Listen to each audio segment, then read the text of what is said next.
He's our brother. He's our son. We are Trayvon. We are one. He's our brother. He's our son. We are Trayvon. We are one. The rally at the State House. The next time we gather, we're going to gather in front of the Golden Dome, not too far from here. So make sure you stay tuned, keep your eyes peeled on Facebook. We're going to make sure we bring our fight to the people who make the decisions that affect us the most. All right, so keep doing what you're doing. I love you all. I love the women from Harvard for putting this together. Let's continue to fight and continue to struggle. You're making history. You're a part of history. All right, y'all, that's my partner, Cornell Mills, as he said, from Roxbury, as I am. We both helped organize Occupy the Hood, Boston. You might have saw a similar gathering like this in Roxbury. See a lot of familiar faces out here, people that you tend to see at things when things like this are happening. Now, I see a lot of people with the slogan. Here you go. Do I look suspicious? Do I look suspicious, y'all? Wrong answer. Yes, I look suspicious. That's the point. That's the point. And not just look suspicious in a sweatshirt and jeans and Timbs, but we can look right here, right across this yard to find it does not matter. You could be a black man. You could be a distinguished professor at Harvard and still deal with the same crap. Matter of fact, you could be two distinguished professors from Harvard who have to deal with the same mess, right? We know about that, right? So I'm here, I've heard some people touch on it, but I want you to know that black men are under attack in America.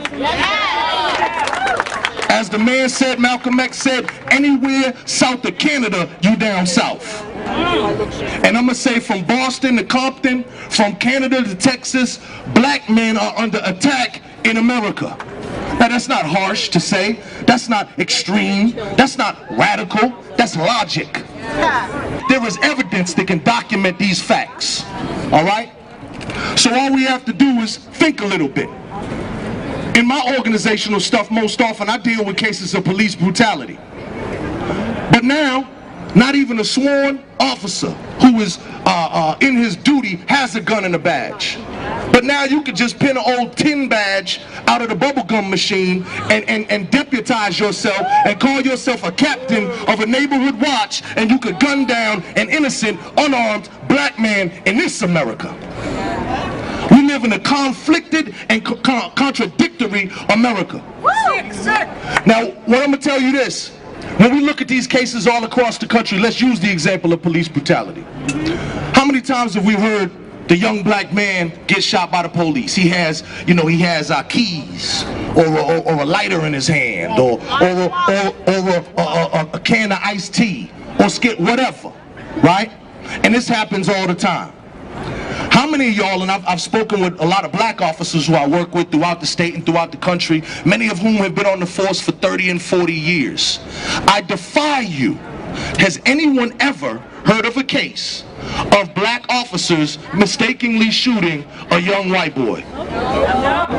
Has there ever been a case where a young Irish kid was suspected of being in an Irish gang? No. Italian kid suspected of being involved in the mafia? No. It only happens to black and Latino men in America. And it's condoned. People called for the head of Michael Vick for what he did to a dog. But here in this country, you will find that the righteous are outraged, but the government does not have a capacity to deal with the loss of life of black men because our lives have been that devalued, that cheap. It don't matter. Ones of us who get attention, we get attention for the wrong things. Rappers like Jay-Z and Lil Wayne, or ballers like LeBron and whatnot. But day-to-day black males are not looked at with respect. They are not looked at that they could be capable. So here I am dressed like this, jeans and Timbs and a dickie and a sweatshirt, and it could be impossible. I couldn't possibly know how to use a computer, or for that matter, take one apart and put it back together. Because clearly by the way I look, I am labeled. And I am labeled as less than, I am labeled as less than and not worth it. And this country was built on racism and white supremacy.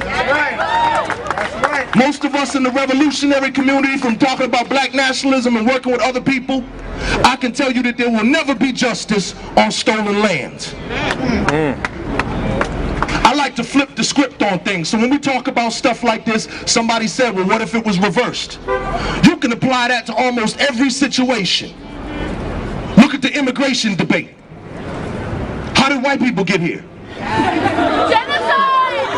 But Mexico, you should go back. Honduras, you should go back. Haiti, you should go back. And I say, I agree, every immigrant should go back where they came from. And in the true sense of America, right, and white privilege, I say white people should go first.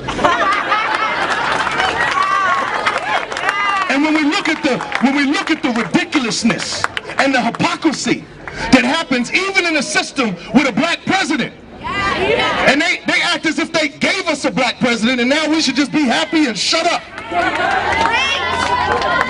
We got a black director of the Department of Justice who in one of his first speeches talked about COINTELPRO and J. Edgar Hoover and how the government had moved against black men and black women and revolutionaries who were working to better this country and to get equality and justice. And the FBI government, the law enforcement agency, broke the law in the name of enforcing the law. Eric Holder said that.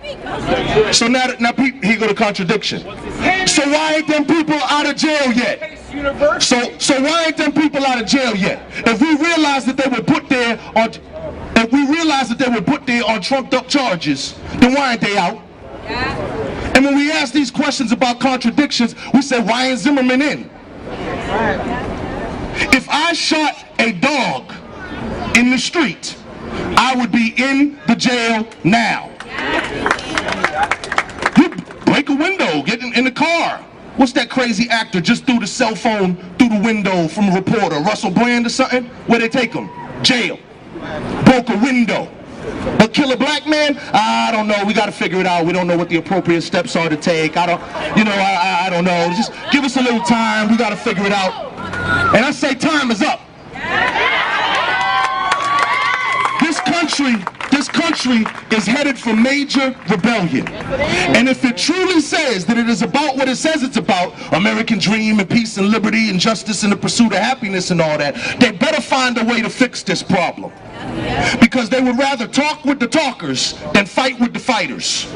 Because what's coming down next, as we've seen in cities like LA, as happened right here in Boston, do we think that all of a sudden all across countries in America, or cities in America, in Miami, Chicago, Philly, New York, LA, Chicago, here in Boston, over in Connecticut, in New York, and other, you think people aren't at their breaking point?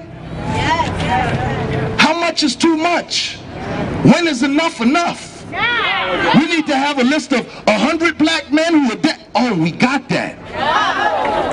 Black men who are dying by the police's hand. Black men who are now dying at the hands of civilians. You got dragons like James Byrd and no other group.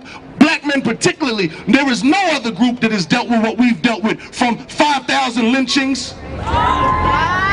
And people want to say lynchings is over. No. Have y'all heard the name of Brandon McClellan? Lynched. In modern times, not 1955 Mississippi, modern times. So we gotta really, say that name again? Raynard Johnson. We gotta remember these things and really peep to what's happening. This is not some distant reality. We're talking about from back in the day, the civil rights movement and the black power movement, and we act like this is ancient history and black and white pictures. No, this is what's happening right now. And if we don't wake up, if you can't get off of your PlayStation for a minute, if you can't get off of Facebook for a minute, unless you're doing something good like these sisters did, instead of passing around a new video or the joke of the day or something, we got to use these tools that we have, because if those people were able to do what they did back in the day that have us right here, right now, without it, what can we do with it? And this is a beautiful testament. These sisters who organized this in a few days, and look at what you got here. So now I'm going to leave y'all with what the action is, all right? What we going to do. As my brother told you, there's a bill right now in the Senate, all right? And this is Senate Bill 661. They should have just called it 666 and kept it real. All right? This was entered by, let me get get the exact information here. Senate Bill 661, an act relative to the common defense, petitioned by Stephen M. Brewer, who's a representative. So what we're doing, that's right, boo, hiss if you like. Just don't throw tomatoes at me.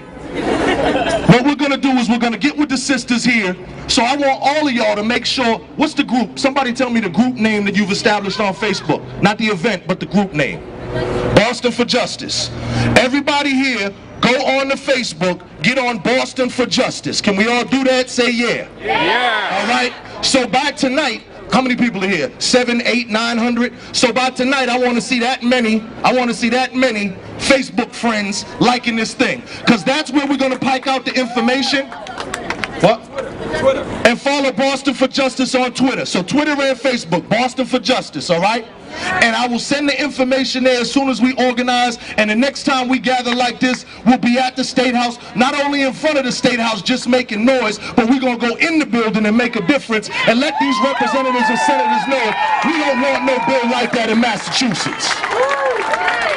Take that idea back wherever the heck they got it from.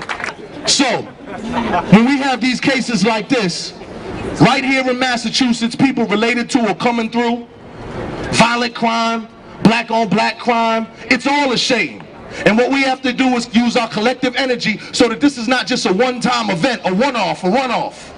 We got to stay linked so that the next time something similar happens, an issue with criminal justice, or act of violence in the street, another situation like this, God forbid, we're already linked and we can share the information and our numbers only multiply.